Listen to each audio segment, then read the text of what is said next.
What if Padme Amidala never went to Mustafar? Let's start the story during the last days of the Republic. Obi-Wan Kenobi has begged Padme to tell him where Anakin is, but she doesn't budge, as she knows that will only put her husband's life in danger. She considers going to Anakin on Mustafar. She needs answers. She needs to ask him about what Obi-Wan has said. It couldn't be true, and she doesn't want to believe it. But she decides to stay, knowing Anakin will come back to her soon, hopefully with the answers she wants to hear. This is the turning point in the story. Because Padme doesn't go to Mustafar, Obi-Wan can't follow her, and thus also never goes to Mustafar. Kenobi stays by Padme for the time being, as he suspects she will go to find Anakin, and through this he can follow her.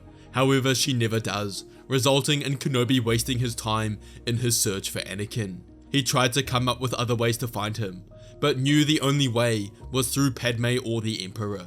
Meanwhile, Yoda confronts Palpatine, and we know how this duel goes. Yoda fought valiantly, but he was not enough for the Emperor, and their duel ended in a stalemate. As Yoda makes his escape, he meets up with Bail Organa and Kenobi, who decide to flee the planet. However, Kenobi tells them they must take Padme with them, as she's the key to Anakin and the future of the Jedi. Padme stood at the edge of the veranda, staring out at the skyline of Coruscant as she saw a ship coming towards her, carrying Yoda, Bail Organa, and Obi-Wan. Kenobi and Bail jumped out, pleading for her to come with them. She was reluctant at first, but Kenobi assured her this was the only way. The Empire now rising, nowhere on Coruscant, maybe even the galaxy was safe anymore, especially for her and the children she carried. Padme couldn't help but believe Obi-Wan, who lowered his voice, telling Padme this is all Anakin, a tear coming down from his face. The man they both loved, a husband, a brother, had now joined the epitome of evil and betrayed them both. He's gone, he might as well be dead. Padme started crying as well, but she knew it was the truth. Deep down she knew what Anakin had become. She just refused to say it aloud. They left that night and disappeared into the stars, bound for Polis Massa, far from the Emperor's reach. Meanwhile, hours later, the doors to Padme's apartment slid open, and Anakin walked inside, his cloak billowing behind him, heavy with the soot and ash of Mustafar. He looked around, expecting to find Padme here, remembering how he told her to wait for his return. He could still feel her presence, faint like an echo. The apartment was still filled with traces of her scent, her touch, her warmth, but she was gone.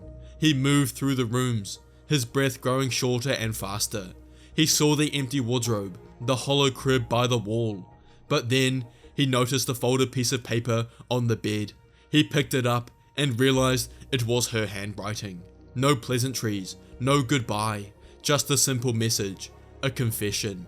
The letter detailed that she could not follow him anymore, that the man she loved had vanished beneath the armor and shadows, that Anakin Skywalker was gone, and all that remained was something unrecognizable.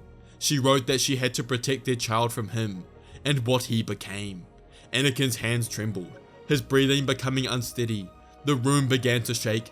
His anger soared as the spark of blue lightning cast from his fingertips, tearing the lettering into dust. He stood there. He didn't scream. He didn't cry. He simply turned, cloak swaying, and left the apartment. Anakin went to Sidious and knelt before him. He did not speak at first. The silence between them hung heavy, but Sidious could feel it, the surge of darkness, the bitter taste of betrayal, and he welcomed it. When Anakin raised his head, his voice low and cold, he told his master everything, that Padme was gone. She had taken their child with her. Palpatine listened with narrowed eyes, ever calculating what way to twist this new information. He painted a picture in Anakin's mind, that Padme did not simply leave of her own will, that she must have been twisted, that Yoda and Obi-Wan, with their words, have turned her against him, the only one who had ever truly loved her. He wove a tale of Jedi deception, of how they must plan to use Padme as a tool to destroy him, that now they must plot to use his own child against him, to destroy them both, since they could not do it themselves. Every word from Palpatine was another knife, twisted into what was left of Anakin Skywalker. Palpatine stepped closer, placing a reassuring hand on Anakin's shoulder. He told him this pain was necessary, that this loss was the crucible of what his power would become, that the Jedi had taken everything from him, and now through the dark side, he could take everything back. With strength, with vengeance, with control. Anakin did not protest, and he no longer wept. The last fragments of Anakin Skywalker had begun to shatter. Hours later, far across the galaxy on Polis Massa, Padme lay in the medbay, her breathing shallow but steady. First came Luke, followed by his younger sister Leia. The birth had not been easy, but she had survived. In this timeline, she hasn't experienced Anakin on Mustafar, truly seeing the man he has become. And in her mind, he could still come back. He was lost, but not beyond saving, so she lived for all of her family. However, at the same time, Anakin stirred from a restless meditation. The Force had started to show him something, not a memory, but a vision. Two infants, a boy and a girl, wrapped in light, surrounded by voices. He saw a sterile white room and saw his wife, Padme, alive and radiant, with tears in her eyes, holding their children. But she was not alone. Yoda stood near her, whilst Obi-Wan reached down, brushing his hand gently across the forehead of the boy, smiling. Anakin's hands turned into fists. They had stolen them. His family, his destiny. His children were meant to be his legacy, his line to carry forth the new order he was building, not weapons for the Jedi that had betrayed him. He went straight to Palpatine and told him everything he saw in the vision. He demanded to know why his vision of her death had not come true. Was the Force mocking him? Was fate playing some cruel trick? The Emperor's gaze was steady and unreadable. He stepped into the silence, explaining that the visions were not lies, but warnings. What Anakin had seen was not the end, but the beginning. Padme's survival was not proof of hope. It was a delay, a prelude to a greater tragedy, that one that only power could prevent. The Jedi would raise the twins to oppose him. Padme's love would become rebellion, and their bloodline, his destiny, his legacy, would be stolen, just as his future as the Chosen One had been. But Sidious leaned in, telling Anakin that he still had time. The Force had granted him a glimpse, but it was through his strength alone that he could change the future. The children were his, they belonged to him, but he had to take them back, not as a broken Jedi, but as something more, as the Sith Ari, as the one who would burn away the remnants of the old galaxy and forge the new. He would crush the Jedi, reclaiming his family, and through the pain, he can become more powerful than any Sith before him, more than Bane, more than Plagueis, eternal. The Sith would rule, not only for 1,000 years, but forever. Anakin said nothing, but the shadows that gathered in his eyes spoke enough. His children were alive, and now they were his purpose. And the Jedi would pay for every breath they dared to take near them. Over the next following months, the Jedi would start to change. What was once the Republic was now the Galactic Empire. The senators who remained loyal were placed with promises of peace and power, while the clone army marched from world to world to ensure compliance. Resistance was met with swift punishment, and Palpatine proclaimed it was simply transition, but across the stars it felt like occupation. And in the shadows between those stars, Darth Vader hunted. No longer the Jedi Anakin Skywalker, Vader had become something else entirely. Palpatine gave him a purpose, purging the remnants of the Jedi Order, crushing every single knight and master who escaped the Great Purge. But it wasn't justice or vengeance, it was bait. Every world he went to, Palpatine whispered that the next might hold Obi-Wan or Yoda. Somewhere out there, they were hidden with Padme and his children. Vader believed him, he had to. Each hunt grew more violent than the last. The Jedi that remained were scattered and broken, but they were still dangerous, and they still carried the ideals that had stolen everything from him. Vader took command of a new order, the Inquisitorius, a group of fallen Jedi trained to snuff out their own kind, twisted by the dark path, loyal only to him and the Emperor. And under their leadership, they carved the bloody path across the galaxy. Vader's power grew quickly. Palpatine fed him ancient knowledge, Sith teachings, rituals, and hidden truths that the Jedi kept from him. The subtle arts of the dark side, how to cloak one's presence in the Force, how to tear thoughts from others' minds, how to shape reality with rage and loss to convert one's own anger into the currents of Sith lightning. Vader mastered them all. He trained not as a mere learner, but as a weapon being sharpened. His connection to the dark side was no longer a wound, it was a wellspring. But with power came madness. The visions began again, late into the night, as he knelt in a meditation chamber aboard his Star Cruiser Executor between missions. A voice would call to him. The voice would show him glimpses, a child laughing, a girl in white robes, blue eyes like his, a voice calling out to him, Father. He would see Padme standing in the distance, holding the twins, always out of reach, always turning away from him. Each vision tore at him, reopening the part of him that was still Anakin. He buried it deeper, but it never went away. The more he hunted, the more he hated. The more he hated, the stronger he became. Meanwhile, across the galaxy, during this time, Obi-Wan and Yoda stayed close to Padme and the twins, hidden away in the countryside of Alderaan. Their original plan was to wait until Luke and Leia were old enough to train in the Force, but that's going to take too long. Vader is alive, known around the galaxy as the Emperor's brutal enforcer, and his power is growing far quicker than they could have possibly imagined. They didn't have time to wait for Luke and Leia to grow up. They had to act now. They decided they must bring Vader down, or else he'll become too powerful for anyone to defeat. Reports of the number of Jedi he's defeated, on his current trajectory, it's only a matter of time before he finds them. So they must bring the fight to him, and they set their plan in motion. The sands of Tatooine were quiet. Yoda and Obi-Wan stood at the edge of the Lars moisture farm, by the unmarked stone nestled in the sand, the grave of Shmi Skywalker. It was here they would face Vader. They carefully orchestrated events, so they were spotted with their lightsabers, knowing this would be reported back to Vader and his band of Jedi hunters. And they were successful. The Inquisitors had confirmed it. 2 Jedi spotted on Tatooine, one with a green blade, the other blue. Vader didn't hesitate. He said nothing to his master. He took no soldiers. He reached out with the Force and knew exactly who they were, and he knew exactly where they would be waiting for him. The hiss of a descending ship broke the stillness of Tatooine as the sands trembled beneath its thrusters. Vader emerged. The wind whipped his cape as he stepped from the shuttle. The heat didn't touch him. His eyes swept the landscape until they landed on the 2 figures waiting for him near the grave. No one spoke. They didn't need to. And the blades ignited. Green, then blue, and Vader answered with crimson. They all knew what they were here to do, and the fate of the galaxy was in the balance. The clash was instant. Sand exploded into the air as the 3 legends collided. The Force rippled violently. Every swing of Yoda's lightsaber was precise, deliberate. Every strike from Obi-Wan carried the weight of regret. But Vader was something else now.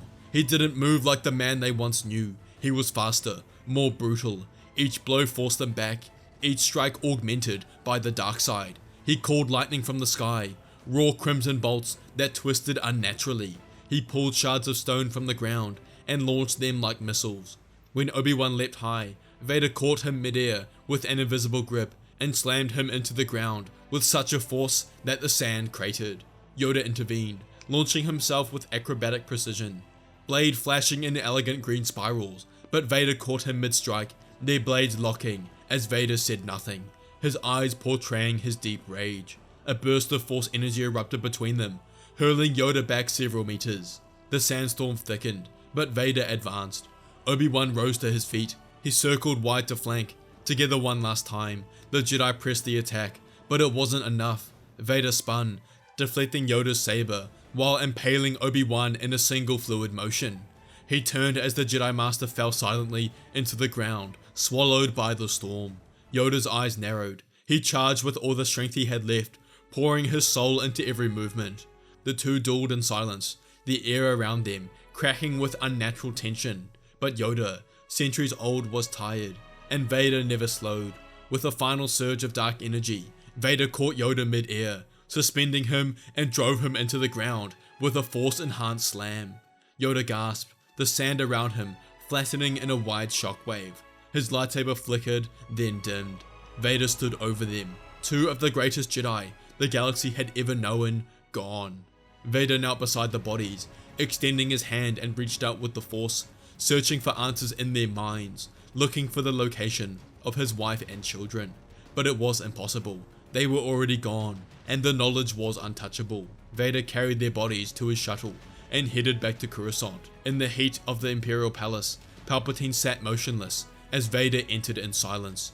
Behind him, 2 bodies hovered, Palpatine's withered lips curled into a rare, pleased expression. His eyes gleamed yellow with satisfaction. He descended the steps slowly, inspecting the bodies like relics of a bygone era. The last of the Jedi, gone. Now there was nothing left to challenge them. No council, no masters, no resistance. Just the Empire and its 2 Sith Lords. He'd done it, manipulated Vader's desire for revenge, and secured his victory. He told Vader their victory was complete, that he, Darth Vader, had fulfilled his destiny. The Sithari, prophesied to destroy the old and bring balance through domination, was no longer a myth. He stood before him now, but there was one more task, the children. Palpatine's voice grew low. He had long suspected that Bail Organa, senator, traitor, and friend of Padme, knew more than he had let on, perhaps even everything. As a reward, Palpatine granted Vader permission. Find him, end him, and take what is his. Vader's arrival on Alderaan was not subtle. His shuttle descended on the royal palace, troopers surrounding the castle as he entered in alone. Organa waited for him in the Great Hall, defiant but composed. He tried to speak, tried to reach him. He used Anakin's name, but it was a name without meaning now. Vader did not respond. Instead, he stepped forward and raised a glove. Bail gasped as the dark side swept over him like a suffocating tide. His mind was forced open, memories spilling like broken glass. A quiet birthing chamber, a weeping Padme, 2 infants cradled in her arms, a hidden room deep in the countryside. Alderaan, they were here. That was all Vader needed. The force was constricted, and Bail's body collapsed to the floor. He found the hidden chamber hours later, its walls adorned with soft murals, a crib carved in front of the native stone. 2 small children slept peacefully, but Padme stood between them and the door. Her eyes widened when he saw him. She whispered his name, but there was no answer, only silence. He stepped forward, towering over her. He spoke, his voice different to how she remembered. He told her they were safe now, that she and the children could come with him, that they would return to Coruscant, to their new life. The Jedi were gone, he proclaimed. They could all finally be together. Padme's heart sank. This wasn't Anakin, the man who'd once burned with hope, who dreamed of peace, who held her hand beneath the stars on Naboo. He was gone, replaced by a shadow that called itself husband and father. She pleaded again, not for safety, but for his soul. She begged him to see what he had become, what he had done, but Vader didn't answer. He believed this was salvation, that destroying the Jedi had saved the galaxy, that she should be grateful, but she saw the truth. There was no coming back. Padme and their children were taken to Coruscant, and the years passed behind the Durasteel walls of the Imperial palace. Padme lived in golden captivity, the grand halls, the alien robes, the staff that bowed before her, all an illusion meant to hide the reality. She was a prisoner. Vader kept her there, not out of cruelty, but loved warped by the dark. He believed she was safe, that here with him, she was protected from everything that could harm her, that they all could finally be together. But the true danger was never outside, it was within. Padme watched as her children grew, strong, intelligent, and radiant with the Force. But she saw the signs early, the cold discipline, the way their emotions were stifled, the whispered lessons behind closed doors. Palpatine did not rush their training. He played the long game, feeding them ideology like slow poison. He praised Luke's raw power, Leia's cunning intellect. He whispered of justice, order, and destiny, and let them believe it was their own. Vader trained them purposely, not as a father, but as a general forging weapons for a war yet to come. Padme tried. Every day she tried to speak to Anakin, the real Anakin. Sometimes she thought she saw him, in a moment of silence, on the way he watched the twins sleep. But Palpatine's grip was too tight. There was no Anakin left, only Vader. She planned their escape in secret. It took years, gathering allies, reprogramming old droids, stealing clearance codes, bribing pilots still loyal to Naboo. Everything timed perfectly. She waited for the day when Vader would be off-world, leading a campaign in the Outer Rim. The day finally came. She boarded the ship with Luke and Leia, only 6 years old, but Force-sensitive enough to know something was wrong. The engines roared to life, but the sky never opened. It darkened. A second vessel descended like a blade, their hangar filled with smoke and shadow. Then came the unmistakable hiss of a lightsaber. Palpatine stepped through the mist, Vader at his side. The Emperor had known all along. He himself had orchestrated these events. He wanted her to try and escape, as this pain would fuel his Vader even more. Vader did not move at first, he only stared, heartbroken. Padme reached for him one last time, not with anger, fear, but love, desperate breaking love. She told him it wasn't too late, but Palpatine had planned it perfectly. He told Vader she was trying to steal his children, to turn them against him, that her presence had always been a weakness, and Vader believed him, because belief hurts less than facing the truth. Padme was imprisoned in the tower of the palace. At first, Vader visited every week. He brought her food, news, gifts the children had made, but each time he left with fewer words. His silence grew, the distance widened. The love that had once held galaxies together became a shadow. Eventually the visits stopped altogether. The twins were raised by their father and grandfather Palpatine. The mother was a story told in fragments. She was weak. She chose a different path. She didn't understand what the galaxy needed, and the twins believed it. They grew into weapons. Luke, fierce and loyal, a master of the lightsaber, and Leia, brilliant and ruthless, gifted in diplomacy and manipulation of the Force. Together with Vader and Palpatine, they became enforcers of a new age, a Sith eternal empire. The Jedi were extinct, the rebellion crushed before it could begin, and in a tower above the city, a queen wept for the galaxy that might have been. But the galaxy did not hear her, only the dark, and it was very, very quiet. Thanks for watching, everyone. I know this version of events took a very dark turn, but we can't have Anakin and Padme live there happily ever after every time. Let me know what you think in the comments below, and what you think of this version of Vader. Don't forget to check out Fantasy Sabers, and may the Force be with you.